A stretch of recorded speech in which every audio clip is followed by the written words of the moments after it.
యోధ విదుర మాట్లాడుకుంటున్న సమయంలో అక్కడికెవరో వస్తున్నట్లుగా అలికిడి వినిపిస్తుంది. దాంతో విదుర తన గురించి ఎవరితో చెప్పొద్దని చెప్పి పొగలాగా మారిపోయి ఉంగరంలోకి వెళ్తాడు. అప్పుడే పెద్ద పెద్ద అడుగులు వేస్తూ అతని ఎదురుగా వచ్చి నిలబడింది బిందు. నువ్వా? నన్ను ఏకాంతంగా వదిలేయమని చెప్పాను కదా, ఎందుకొచ్చావు అని కొంచెం కోపంగా అడిగాడు యోధ. శక్తిస్తంభం దగ్గర ఓటమితో నువ్వు మానసికంగా కురింగిపోయావు కదా, నిన్ను క్షణం కూడా వదలకూడదని నిర్ణయించుకున్నాను. అందుకే నువ్వు వద్దని చెప్పినా నిన్ను వెతుక్కుంటూ వచ్చేశాను అని ఇబ్బందిగా చెప్పింది. నేనెక్కడున్నానని నీకెవరు చెప్పారు అని అనుమానంగా అడిగాడు యోధ. బిందు అతని కళ్లల్లోకి చూస్తూ మృదువైన స్వరంతో, నీకు మీ అమ్మంటే ఎంతిష్టమో నాకు తెలీదా యోధ? ఒత్తిడి ఎక్కువైనప్పుడు, బలం కావలసొచ్చినప్పుడు నువ్వు అమ్మతో మాట్లాడ్డానికి ఇక్కడికొస్తావని నాకు తెలుసు అని అంది. అది విన్న యోధ కళ్లల్లో చిన్న తడి మెరిసింది. తన గురించి ఆలోచించే ఒక మనిషి ఉందన్న ధైర్యం వచ్చింది. బిందు అతని చేతిని పట్టుకుని నిమురుతూ, ఎన్ని కష్టాలైనా రాని, ఎన్ని సమస్యలైనా తలెత్తని, నీ చెయ్యి మాత్రం ఎప్పటికీ వదలను.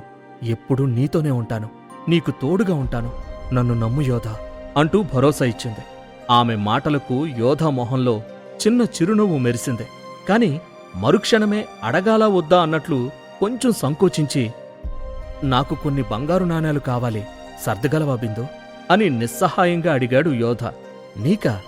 నిజంగానా అని ఆశ్చర్యంగా నోరు తెరిచింది బిందు. తోడుగా ఉంటానని ఇప్పుడే మాటిచ్చావు, అందుకే అడుగుతున్నాను. నాకు కొన్ని బంగారు నాణేలు అప్పుగా కావాలి, అది కూడా ఎవరికీ తెలియకుండా ఇవ్వాలి అంటూ షరతు పెట్టాడు యోధ. అరుణదళం అధినాయకుడు రణసింహ కొడుక్కి డబ్బవసరం ఉందంటే ఆశ్చర్యంగా ఉంది. అయినా నీకేం కావాలన్నా మీ నాన్న తీరుస్తారు కదా, అంటే ఆయనకు తెలియకుండా ఏదైనా చేస్తున్నావా ఇప్పుడు అని అనుమానంతో అడిగింది బిందు. యోధ చిన్నగా నిట్టూర్చి, ఇప్పటికే నా వల్ల నాన్న పరువు పోయింది, సహచరుల్లో తలెత్తుకోలేకపోతున్నారు. కొడుకును కాబట్టి నన్ను గట్టిగా తిట్టడం లేదు, కానీ ఆయన చాలా కుమిలిపోతున్నారు. ఇప్పుడు డబ్బడిగి ఆయన్ని మరింత ఇబ్బంది పెట్టలేను అని బాధగా అన్నాడు. అది విన్న బిందు మనసు కరిగిపోయింది. ఓ 1000 బంగారు నాణాలు సరిపోతాయా, ఇంకా కావాలా అని కనుబొమ్మలు ఎగరేస్తూ అడిగింది. ఎంత మంచి అమ్మాయివు నువ్వు, కొంచెం దాహం తీర్చమని అడిగితే ఏకంగా వర్షం కురిపిస్తున్నావు, తొందరలో నీ అప్పు తీర్చేస్తాను అని ఉద్వేగంతో అన్నాడు. ఆ మాటలు చెబుతున్నప్పుడు యోధ మొహంలో మెరుపు కనపడింది. కాని బిందు అందుకు బదులుగా చెయ్యి చూపించి, చాలాపు, అప్పు తీర్చాలనే తొందరలో తప్పులు చేయకుండా ఉంటే చాలు అని యోధని బెదిరించింది. సాయం అడిగితే చాలు, ఈ ఆడోళ్లు నెత్తిమీద కూర్చుంటారు, అప్పు తీర్చే వరకు తమ సొంత ఆస్తిలా అజమాయిషీ చేస్తారు. ఆడాళ్ళు మీకు జోహార్లు అని మనసులో తిట్టుకుంటూ పైకి మాత్రం బుద్ధిమంతుడ్లా తల ఊపాడు యోధ. ఇంతకీ ఆ డబ్బుతో ఏం చేయబోతున్నావో చెప్పనేలేదు అని అడిగింది బిందు. అసలు విషయం బిందుకి చెప్పాలా వద్దా, చెప్తే విదుర ఏమనుకుంటాడో, చెప్పకపోతే బిందుకి ఇంకేదైనా అనుమానం వస్తుందేమో అని ఒక్క క్షణం ఆలోచించి, రేపు మనం అంగడి వీధికి పోదాం, అప్పుడు నీకే తెలుస్తుందిలే, సరేనా అని చెప్పాడు. ఆ తరువాత ఇద్దరూ అక్కడ్నుంచి అరుణమహల్ వైపు వెళ్లారు. అయితే అంగడి వీధిలో వాళ్లకొక పెద్ద సమస్య రాబోతోందని పాపం వాళ్ళకింకా తెలీదు. మరుసటి రోజు ఉదయం సుమేధానగర నడిబొడ్డులో ఉండే అంగడి వీధిలో అమ్మకాలు కొనుగోళ్లు జోరుగా సాగుతున్నాయి. జనం గుంపులుగా తిరుగుతున్నారు. అప్పటికే అక్కడికి చేరుకున్న బిందు యోధ కోసం ఎదురుచూస్తూ ఉండగా పరుగులాంటి నడకతో వచ్చాడు యోధ. ఇంత ఆలస్యమైందేంటి అని చిరుకోపంతో ప్రశ్నించింది బిందు. నేనేం కొంటానో చూడాలనే ఆరాటం నీది, ఏం కొనాలి, ఎలా ఖర్చు పెట్టాలనే కంగారు నాది, మనిద్దరికీ తేడా ఉంది బిందు, పద పోదాం అంటూ ఆయాసపడుతూ లోపలికి దారి తీశాడు యోధ. ఇద్దరూ అంగడ్లన్నీ తిరిగి చూస్తూ నెమ్మదిగా ముందుకు కదులుతున్నారు. కాని అంగడి వీధి ఎప్పట్లా లేదు. అక్కడక్కడా కాపు కాస్తున్న అరుణదళానికి చెందిన సైనికులు జనాన్ని గుచ్చిగుచ్చి చూస్తున్నారు. వ్యాపారి లక్షణాలు కనపడని కొంతమంది మనుషుల్ని వాళ్లు చూపులతోనే అంచనా వేస్తున్నారు. ఇంతలో యోధ భుజం మీద బరువుగా ఒక చెయ్యి పడ్డంతో వెంటనే ఉలిక్కిపడి వెనక్కి తిరిగాడు. నువ్వేంటెక్కడా, బిందు కూడా నీతో వచ్చిందంటే ఏదో విశేషమే అయ్యుంటుంది అంటూ నవ్వుతూ గబగబా మాట్లాడుతున్నాడు ఓ వ్యక్తి. అతని శరీరం మీద అరుణదళం సైనికులు ధరించే బట్టలున్నాయి. కాని అతనెవరో తెలియక తెల్లమొహం వేసుకుని చూస్తున్నాడు యోధ. అతను గట్టిగా నవ్వేస్తూ, నేను నీకు తెలీదు, కానీ నాకు మీరు బాగా తెలుసు. అంగడి వీధి రక్షణ బాధ్యతలను స్వీకరించిన సైనికుడిని నేను. నిజానికి నన్నిక్కడ నియమించింది మీ నాన్నగారే. నా పేరు వామన అని చెప్పాడు. దాంతో యోధ కూడా నవ్వేస్తూ, అంగడి వీధి హడావిడి చూస్తుంటే మీరు బాగా పనిచేస్తున్నారని అర్థమవుతోంది. నాన్నగారికి మీ గురించి చెప్తాను అని అన్నాడు. యోధ మాటలకి గుండ్రంగా ఉన్న వామన మొహం సంతోషంతో రెట్టింపయింది. అతను హుషారుగా యోధ చేయి పట్టుకుని, నాతో రండి, ఏ అంగడిలో నాణ్యమైన సరుకమ్ముతారో నాకు బాగా తెలుసు, తక్కువ ధరకు మంచి వస్తువులు ఇప్పించే బాధ్యత నాది అంటూ తనతో తీసుకెళ్లడానికి ప్రయత్నం చేశాడు. అయ్యో, మేం కొనడానికి రాలేదు, ఏవో చిన్న చిన్న మూలికలు చూసిపోదామని వచ్చాం. ఏదైనా పెద్ద వస్తువు నచ్చితే బేరం ఆడడానికి మిమ్మల్ని పిలుస్తాం. మీ పని మీరు చూసుకోండి, మళ్ళీ దొంగలు తప్పించుకుని పోగలరు అంటూ సున్నితంగా చేయి విడిపించుకున్నాడు యోధ. సరే, మీరొక చిన్న ఈల కొడితే చాలు, నేనే మూలున్నా 3 క్షణాల్లో మీ ముందు ప్రత్యక్షమవుతాను అని చెప్పి అక్కడ్నుంచి వెళ్ళిపోయాడు వామన. ఆ తరువాత అతనికి కావలసిన మూలికలను కొన్నాడు యోధ. ఇంతలో బిందు అక్కడ జరుగుతున్న హడావిడి చూసి, నాకేదో తేడాగా ఉంది యోధ, అంగడి వీధిలో సైనికుల పహారా ఎక్కువగా ఉందంటే ఏదైనా దాడి జరగబోతోందంటావా అని భయంగా అడిగింది. సరిగ్గా అప్పుడే ఉంగరంలో దాగి ఉన్న విధుర కంఠం యోధాకి వినిపించింది. ఇక్కడేదో జరగబోతోందనేది నిజం, కానీ ఒక్కటి గుర్తుంచుకో యోధ, ఏది ఏమైనా కానీ మనం తయారు చేయబోయే ఔషధానికి కావలసిన మూలికలు ఎవరి చేతికి తగలకూడదు, జాగ్రత్త అని హెచ్చరించాడు. యోధ వెంటనే తన చేతిలోని మూలికల సంచిని బిందు చేతికిచ్చి ఆమె కళ్ళల్లోకి చూస్తూ, చిన్నప్పట్నుంచి నాతో కలిసి పెరిగావు, ఏదేమైనా సరే నిన్ను జాగ్రత్తగా కాపాడుకోవడం నా బాధ్యత అని గంభీరంగా అన్నాడు. బిందు అతని వైపు అదోలా చూస్తూ, ఏమైంది నీకు? ఇంతసేపు బానే ఉన్నావు కదా, ఇప్పుడెందుకు ఇలా మాట్లాడుతున్నావు? పైత్యం పెరిగిందా, లేక పచ్చిమూలికల్ని పసపసా నమిలి మింగావా అని అడిగింది. ఉద్వేగం వచ్చినప్పుడే బయట పెట్టాలి, ప్రేమ ఉన్నప్పుడు చూపించాలి. ఇక్కడ ఏదైనా దాడి జరుగుతుందని కంగారు పడుతున్నావు కదా, అందుకే ఎట్టి పరిస్థితుల్లో అయినా నేను నిన్ను కాపాడుకుంటానని చెప్తున్నా అని సాగదీశాడు యోధ.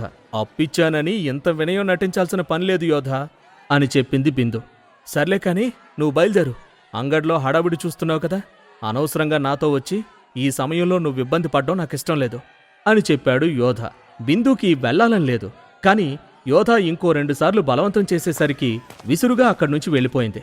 భలే బోల్తా కొట్టించావోయ్ బిందుని అని ఉంగరం నుంచి విదుర సరదాగా అన్నాడు.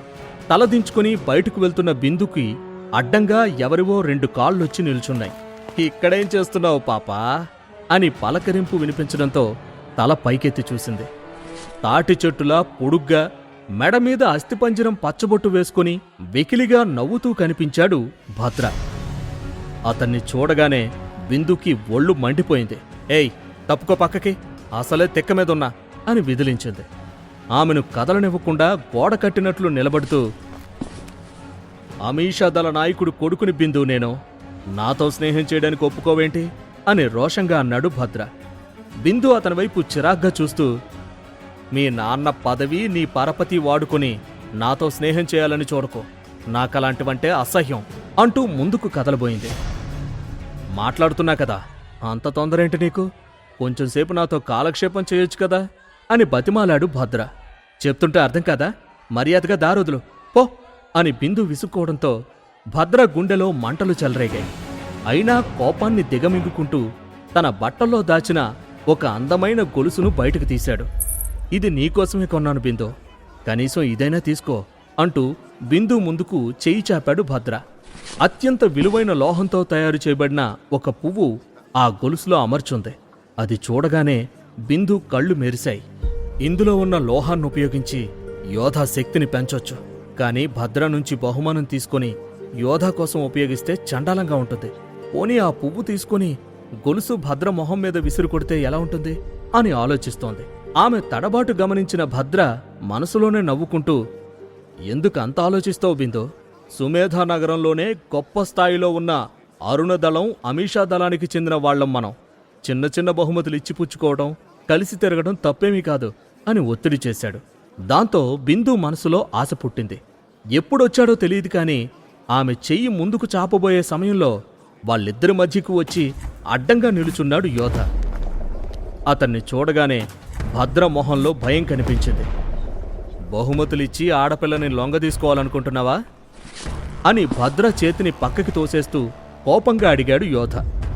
అరే, ఇందులో తప్పేముంది యోధ? బిందు నా స్నేహితురాలు, అందుకే ఇస్తున్నాను. మధ్యలో నీకేంటి నొప్పి?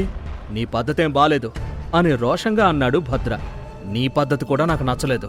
మా అరుణ దళానికి మీ అమీషా దళానికి మధ్య సంబంధాలు సరిగా లేవని తెలిసి కూడా పిచ్చి వేషాలు వేస్తే ఊరుకుంటాననుకోకు. నీకెంతమంది ఆడపిల్లలతో స్నేహాలున్నాయో, అవి ఎంత దూరం వెళ్ళాయో సుమేధా నగరం మొత్తం తెలుసు. మళ్ళీ నేను చెప్పడం ఎందుకు అని వెటకారంగా అన్నాడు యోధ. అతని మాటలకి భద్ర మొహం కోపంతో ఎర్రగా అయిపోయింది. నన్ను అవమానిస్తున్నావు యోధ, కావాలనే బిందు ముందు తప్పుడు ఆరోపణలు చేస్తున్నావు అని పౌరుషంగా అన్నాడు.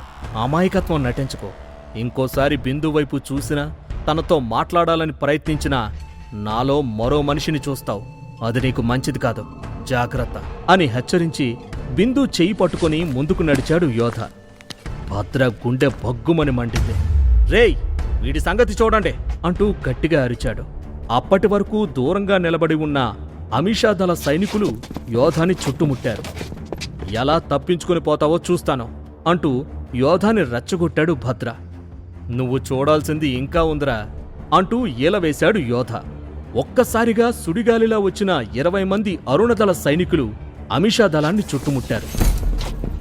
అంగడి వీధిలోని జనమంతా పనులాపి మరీ వాళ్ల వైపు చూస్తున్నారు.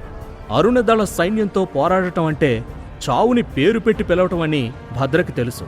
అందుకే తప్పించుకోవడానికి దారి వెతుక్కుంటూ, సైన్యాన్ని పిలవడం కాదు యోధ, నీలో నిజంగా దమ్ముంటే నాతో పోరాడి గెలువు అని అతడి మీద సవాల్ చేశాడు. నిన్ను గెలవడానికి దమ్ము ధైర్యం వరకెందుకు కానీ నాతో పోరాడితే నీ పరువే పోతుందని మర్చిపోకు అని ఎగతాళి చేశాడు యోధ. ఏం వాగుతున్నావు అని రోషంగా అరిచాడు భద్ర. అడ్డంగా నిలువుగా అడ్డదిడ్డంగా పెరిగావు. 23 ఏళ్ల వయసుకొచ్చావు. 16 ఏళ్ల వయసు దాటని నాతో పోరాడి గెలిచి సంవేద్య గ్రహానికే మొగాణ్ణని బిరుదు పొందాలనుకున్నావా? ఇదేనా మీ అమిషాదళం పరువు అని అతన్ని రెచ్చగొట్టాడు యోధ. అతని మాటలకి చుట్టూ ఉన్న జనం ఎగతాళిగా నవ్వడం మొదలుపెట్టారు. భద్ర తన పరువు పోయినట్లు భావించాడు. అవమానంతో అతని మొహం ఎర్రబడింది. జనం నీ వైపు ఉన్నారు కాబట్టి తప్పించుకున్నావు యోధ, కానీ ప్రతిసారి తప్పించుకోలేవు.